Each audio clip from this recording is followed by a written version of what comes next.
Hello, and welcome to the Popcorn Parenting Podcast, the podcast about movies, mythology, and the Messiah, or in the case of our film today, Pandas, Puberty, and Pixar. These are the three words given to me by our reformed mythologist, Nate Morgan Locke. Hello, Nate. Hello, Jam. It's good to be back for a brand new season of Popcorn Parenting. Here we go. And this is a rapid response episode. The movie Turning Red dropped yesterday on the Disney Plus app, and we watched it, and it is now Saturday at the day of recording.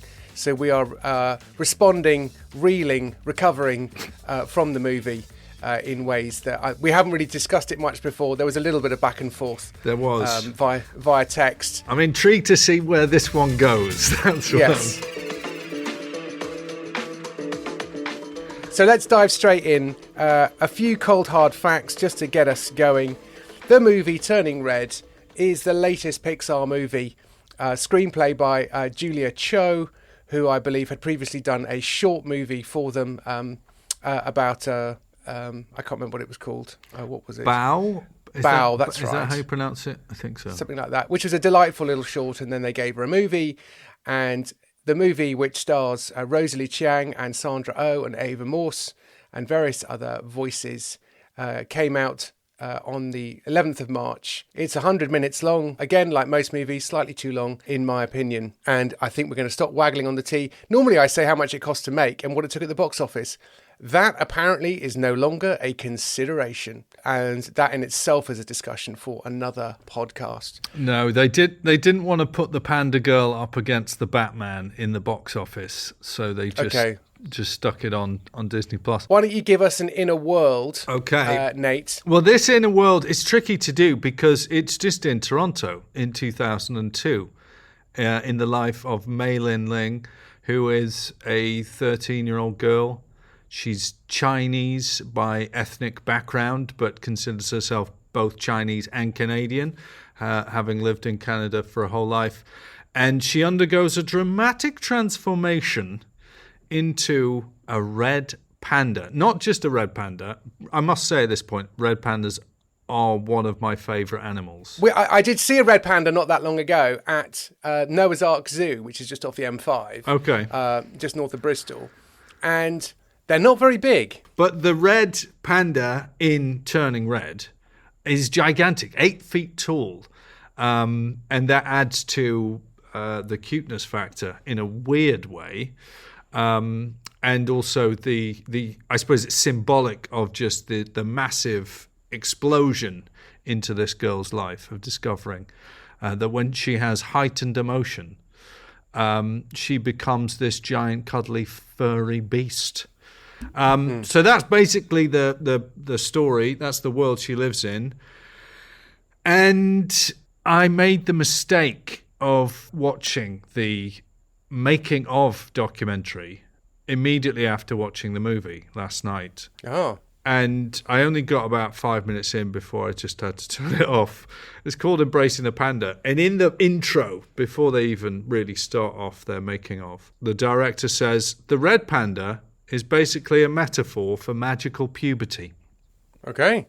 I was like, okay, so that's resolved that one for any reformed mythologists who are hoping to do any kind of mythological study into what this panda might represent. We've been told there it's basically a metaphor for magical puberty. Well, is it? Well, is my question. There's this great kind of tense moment in the film where she wakes up having had these very vivid dreams and realizes that she's been turned into this gigantic panda. And so whilst her parents are preparing breakfast in the dining room, she shuffles across the hallway into the bathroom and looks at herself and feels totally ashamed and covers herself up and makes a big fuss. So in rushes her mum, who assumes, she's just started her period. And then she starts to kind of faff about a bit, grabbing together all sorts of potions and lotions and hot water bottles and pads and everything. And she rushes into the bathroom to set them up. But Maylin is hidden behind a shower curtain.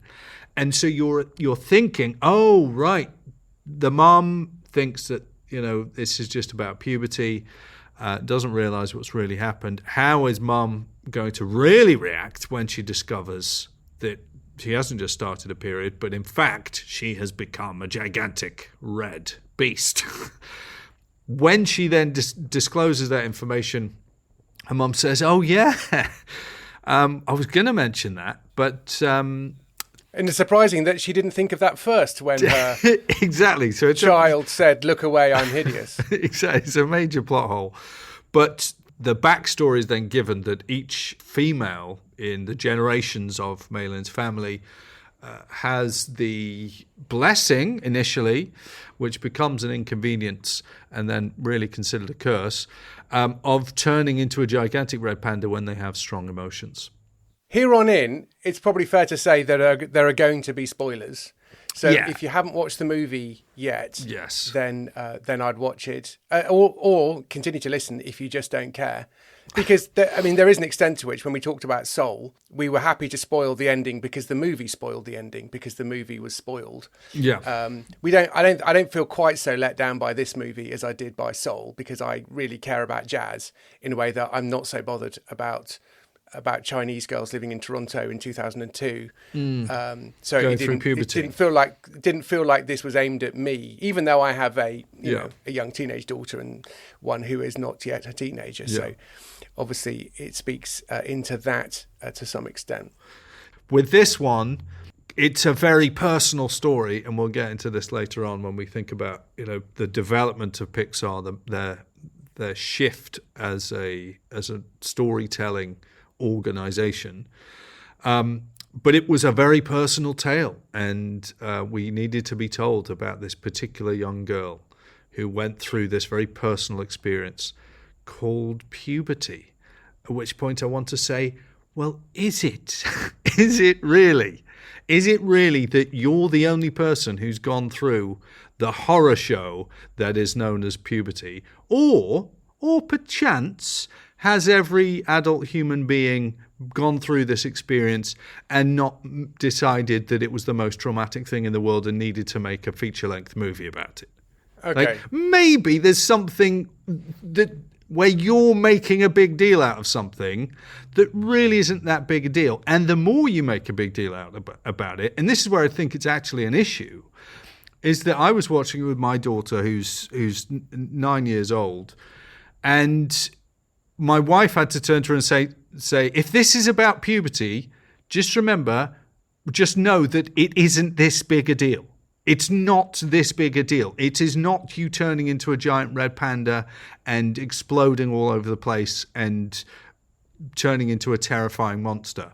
And the more that you suggest that puberty is a big deal, and it involves you turning into a gigantic monster who cannot control themselves, the more likely that is to be the case, where people can't frame the very ordinary development of their own physical body and their own emotional being.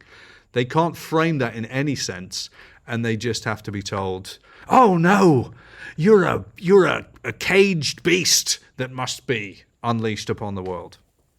There's a similar sort of broader point about parenting teens, and if you get on with your children when they're small, an older parent is more likely to say to you, ha, you just wait. And you're continually told, oh no, it's going fine now, but there comes a point where they're going to scream because they hate you. And in God's grace, we've not gotten there yet. And I'm happy to push back on the idea that such a thing is inevitable. It may be now culturally likely because of the way in which we live our society and educate our children, and often two parents go out to work, and there's a whole load of things that mean that there is now a distance between parents and children. I mean, in my case, you get sent off to a boarding school. I mean, how weird is that? Although I've never had that "you just don't understand me" moment with my parents at all. They've always been very supportive of my odd desire to be a writer rather than a farmer, as if either of those are realistic livelihoods in the 21st century. Having said that, I don't want to be down. So we both read this article in Wired magazine, and I'll put a link to it in the show notes. It's just quite helpful. It's quite short, and it's quite easy to be sniffy about this is a personal story that someone's written, and just go, oh, is that what Pixar are doing now? But we could equally say, okay, Onward was a very personal story about a guy who just wished he could spend one more day with his dad, which is making me want to cry just saying those words. And it's terrific. And that's the point, is that it isn't about...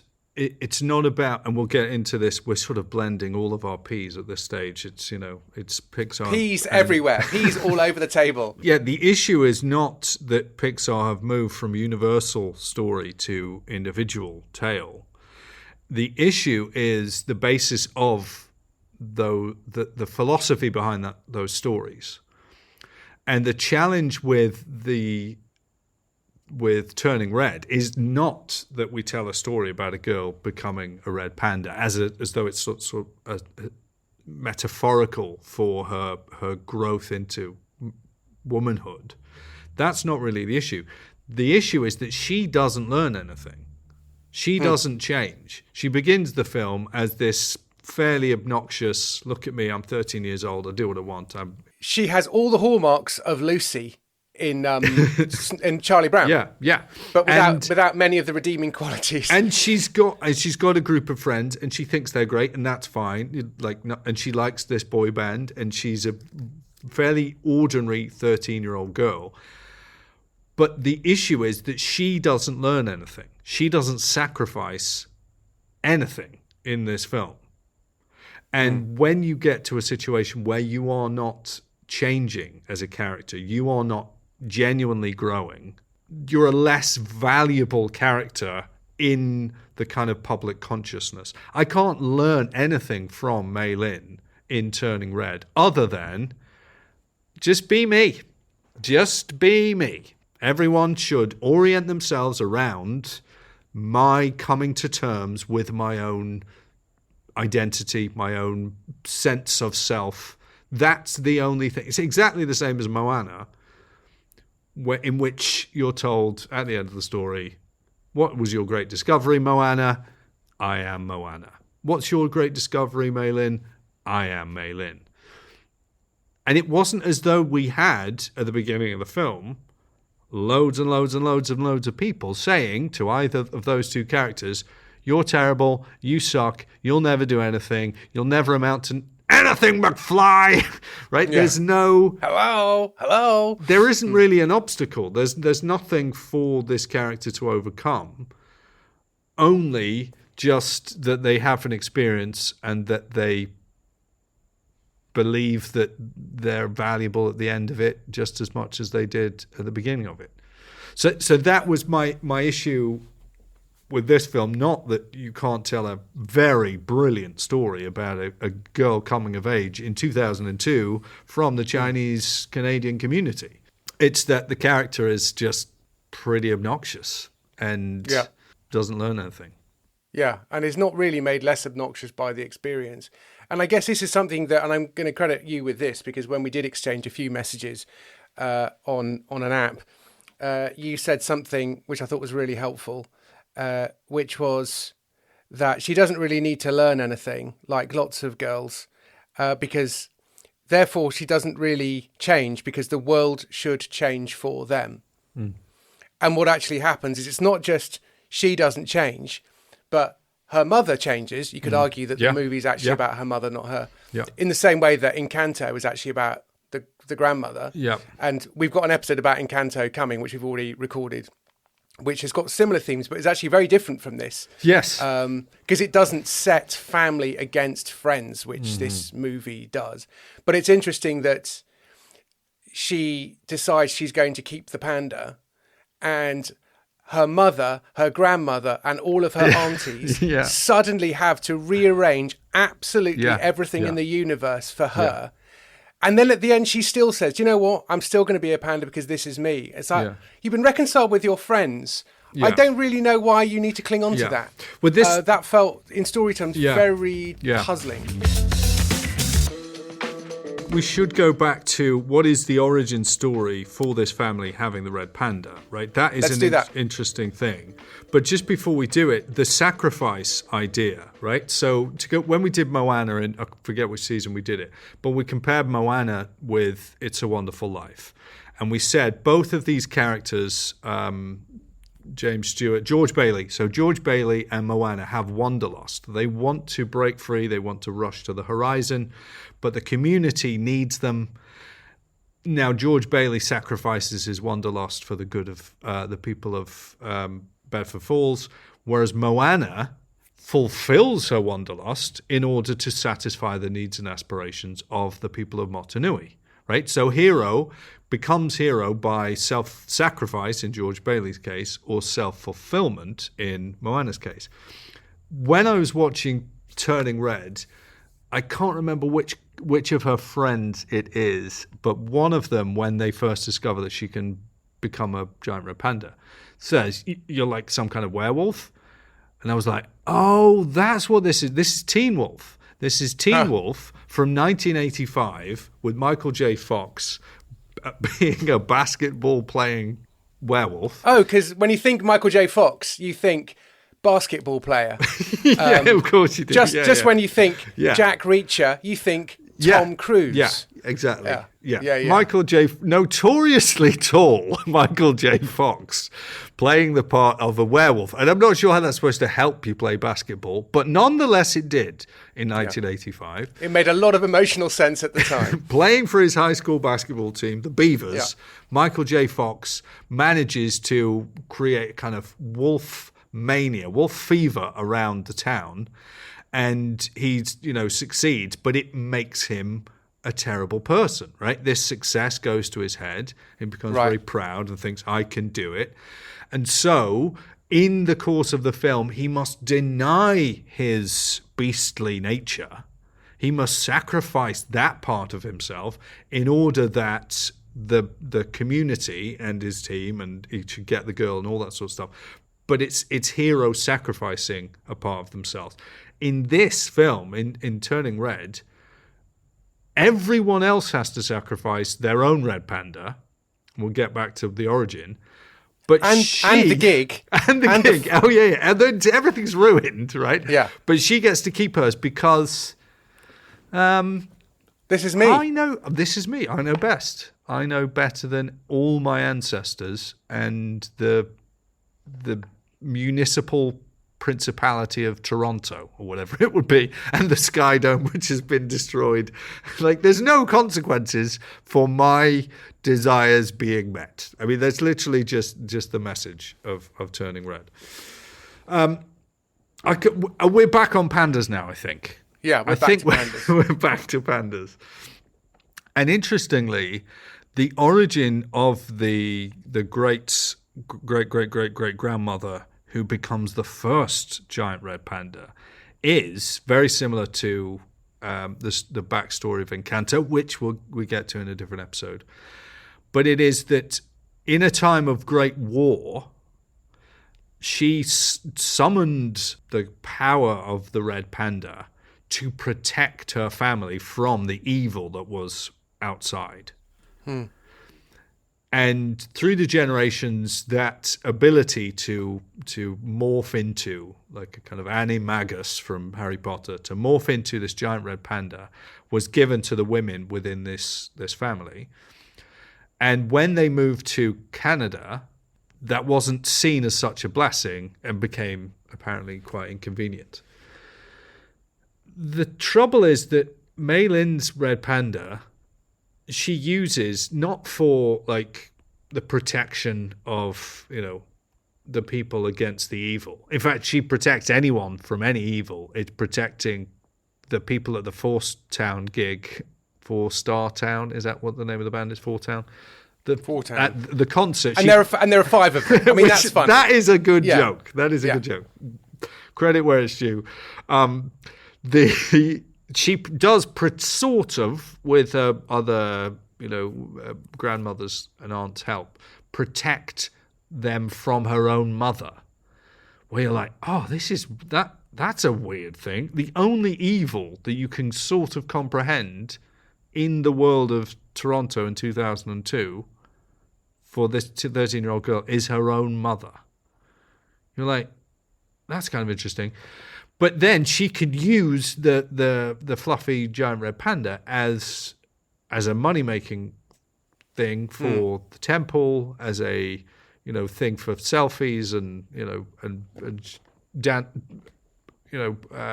dance videos with her friends. You think this isn't the same concept as as the origin story, right? This was a panda, a red panda that came as a symbol of protection in a time of great need. And now it's just apparently every time you get your period, you become, because it's a metaphor for magical puberty. Yeah.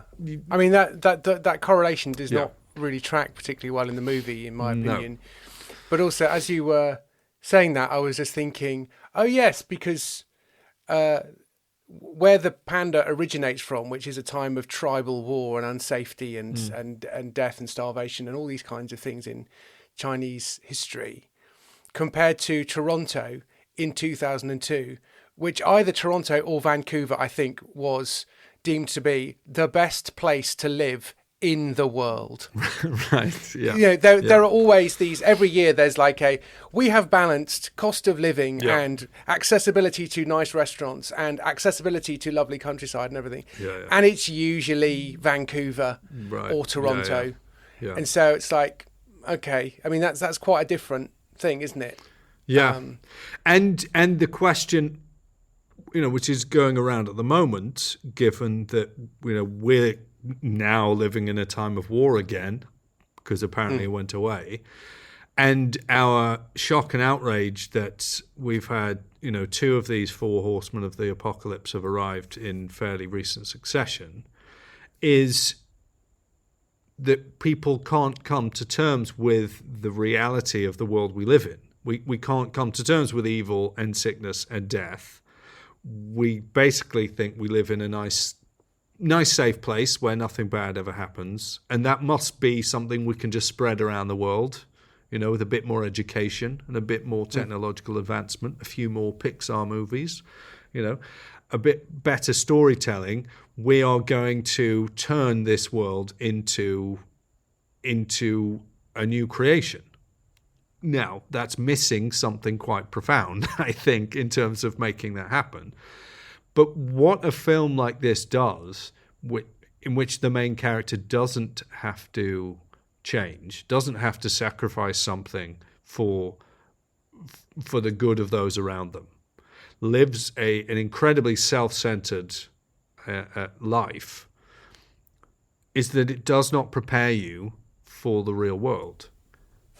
And it leaves you in basically a state of perpetual adolescence. I mean, the teenager as a category is a fairly recent invention, and yet we're just extending that period out for longer and longer, such that people find adulting hard. Well, if you've only ever been told that you have to just embrace who you are and express yourself, well, you won't be prepared for the sense of struggle that is genuinely in a fallen world. Yeah. For further reading, see The Coddling of the American Mind by Jonathan Haidt and somebody else. He co-wrote it based on an Atlantic article that he wrote, and he, even from a centre-left perspective, genuinely worried that teenagers are being protected, coddled, so that as adults they're going to have a really horrible shock. Or what we have actually seen is, previously we used to think, students campaigning, complaining, they'll soon get over that when they hit the real world. And actually, no, what they do when they hit the real world is complain to the CEO, just like they used to complain to the principal. And that company then is forced to pivot or be socially shamed on social media. There are consequences. And the sad thing is that, it sounds as though, oh no, well, this is just because we're sort of attacking, woke feminist storytelling about, women of color, and it absolutely doesn't fit into that category. The issue is, if a woman of color says that she has nothing to learn, that's the problem, right? That's the issue there. If you don't understand that, each of us is a sinner needing redemption, incapable of saving ourselves, and in lots of ways incapable of judging what is to be encouraged and what needs to be dealt with within our own character and personality, we will become monsters and we'll take over the world. And I think that's the major issue, is that the only options available to the women in this family, they either suppress their red panda, lock it away. They go into the wood between the worlds. I did kind of like that, actually. You go into the wood between the worlds and you pull away from, you strip off your kind of, a bit like, I suppose, Eustace and the dragon, right? You kind of detach yourself from the dragon. Or even the world between the pools, like in Magician's Nephew. Yeah, world between the worlds. So the idea that you're pulled apart from your beastly nature, but you never deal with it, right? It's never dead. What happens to it is that it's locked in a little amulet that you carry with you for the rest of your life, right? So it's only suppress. You just suppress the beast and try to be calm, try to breathe properly, try to moderate your emotions, right?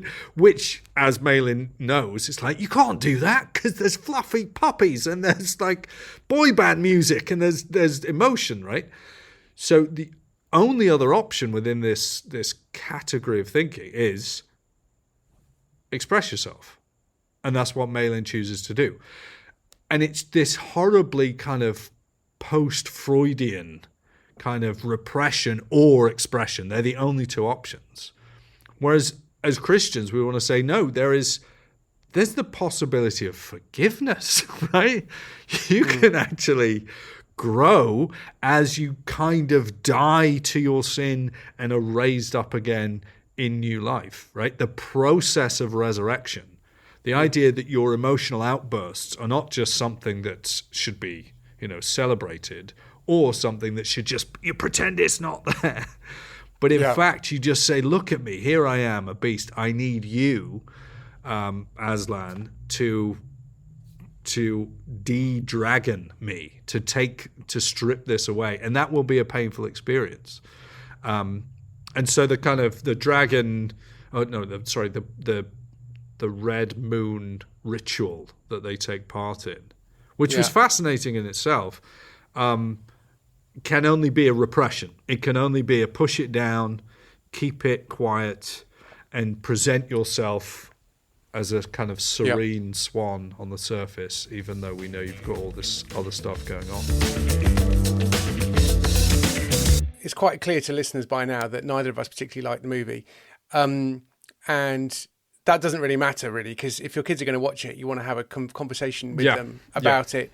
And so we will get to questions. I mean, are there any questions for now? Before we talk about Pixar and what's happening with Pixar, and I wonder also if, how is this movie basically just brave?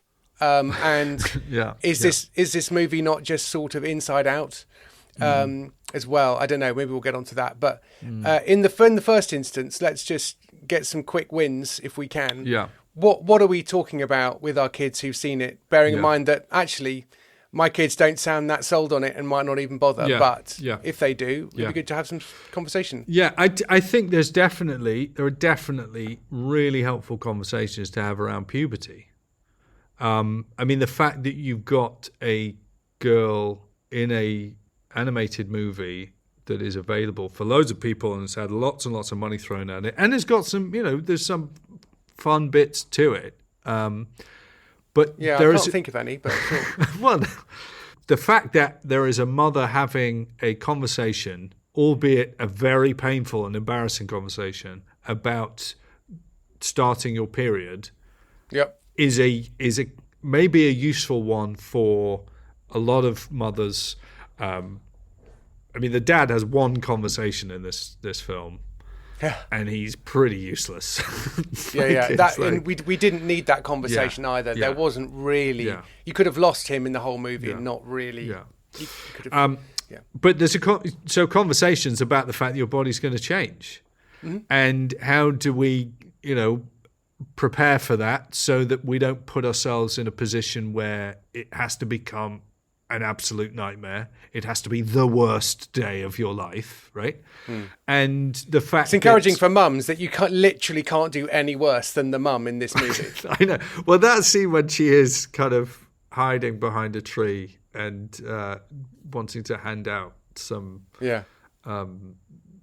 sanitary pads or something, and you just think, how is it possible that this mum is like Sandra Oh, who took it on? Sorry, I should get onto the questions for your children. But why did Sandra Oh agree to take this character on?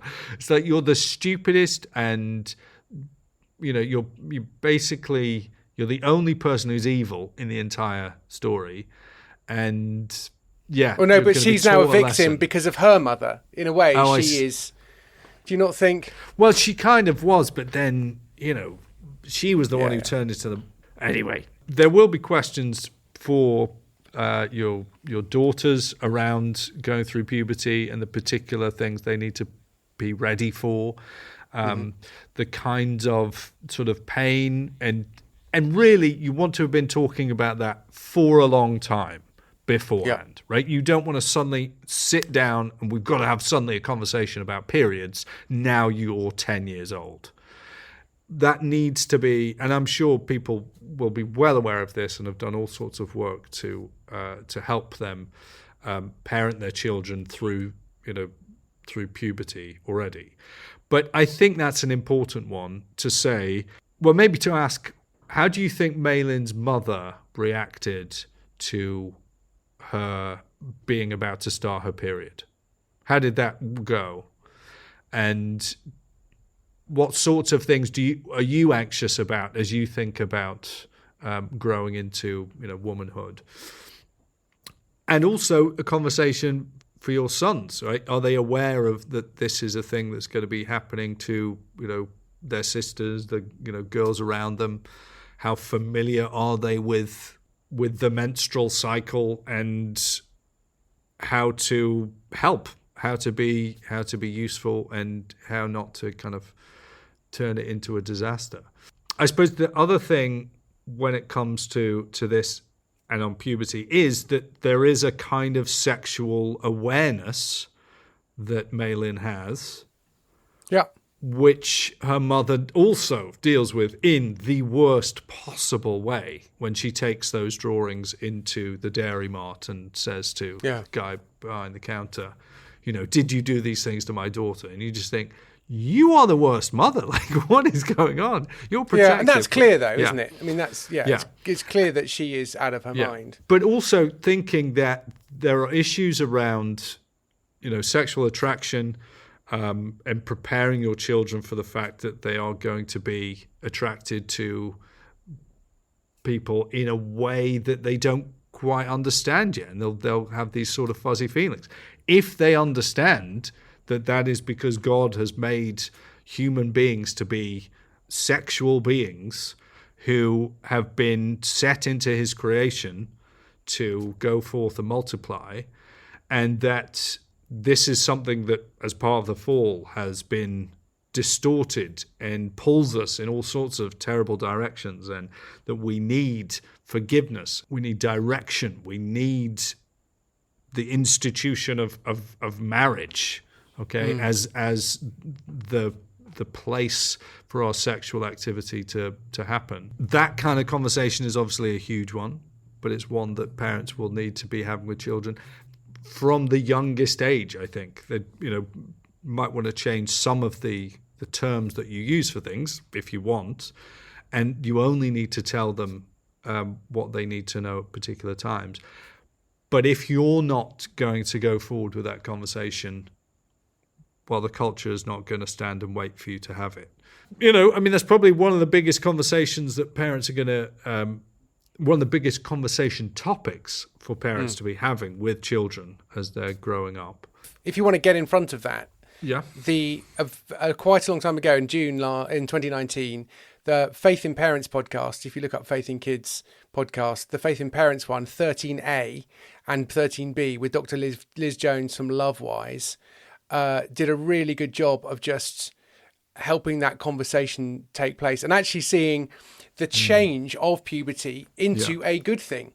which is that the change itself may be painful and awkward, but what you're becoming is an adult who is able to have, get married and have children and be fruitful and productive. And this is a wonderful thing that you're going through. At least the destination is good. So we don't need to be, this is awful, we wish it wouldn't happen. Well, there's going to be a transition. How would you prefer it to happen?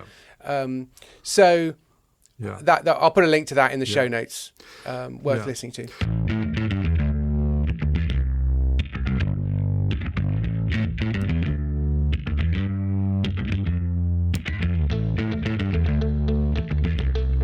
There's also, I suppose, a question around Maylin's double life, right? So from the beginning of the film, we are shown very clearly that she lives one life out with her friends and then another life back home with her parents.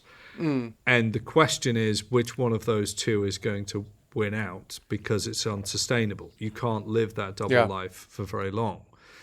And the challenge is that her mother particularly is so dead against these friends, and that the friendships are so intense and so essential for Maylin's life within school. And this is pre-Snapchat.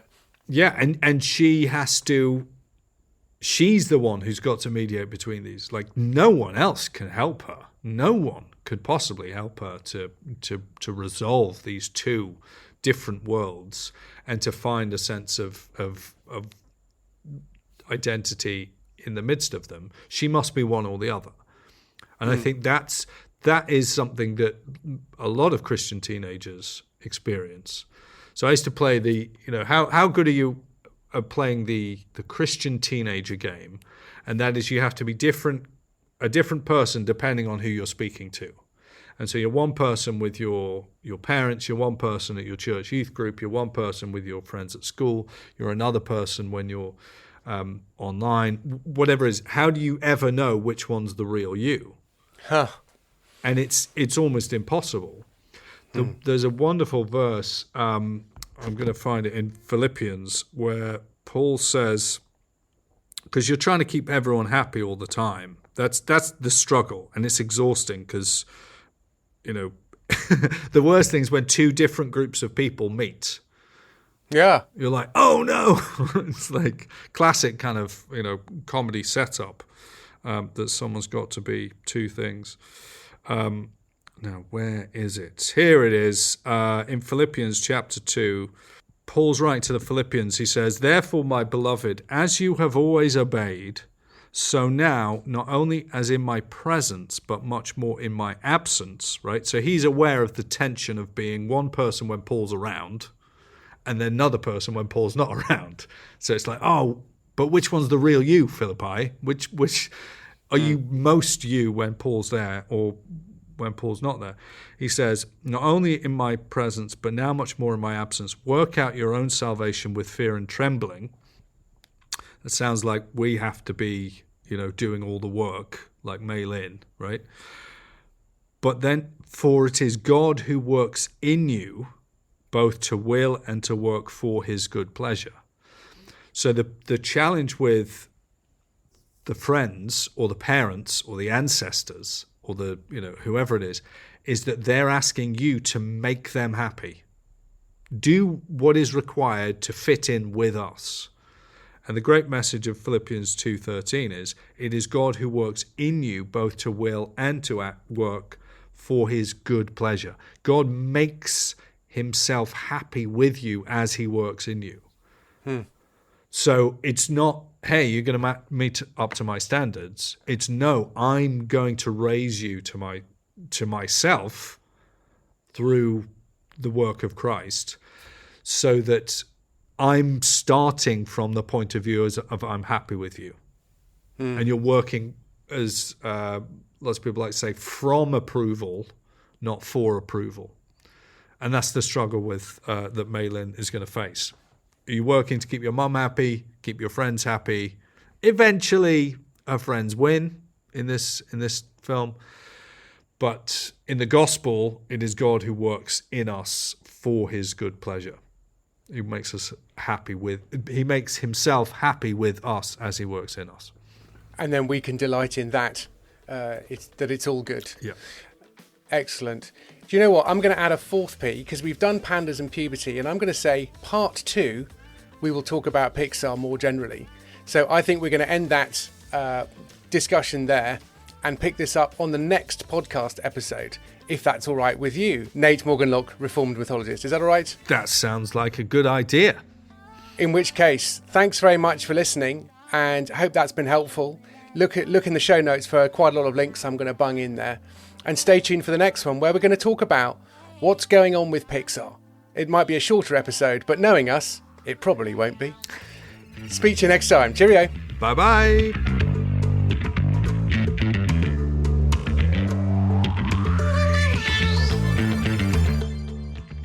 Please stop us from being glib know-it-alls. Oh. Good night, everyone.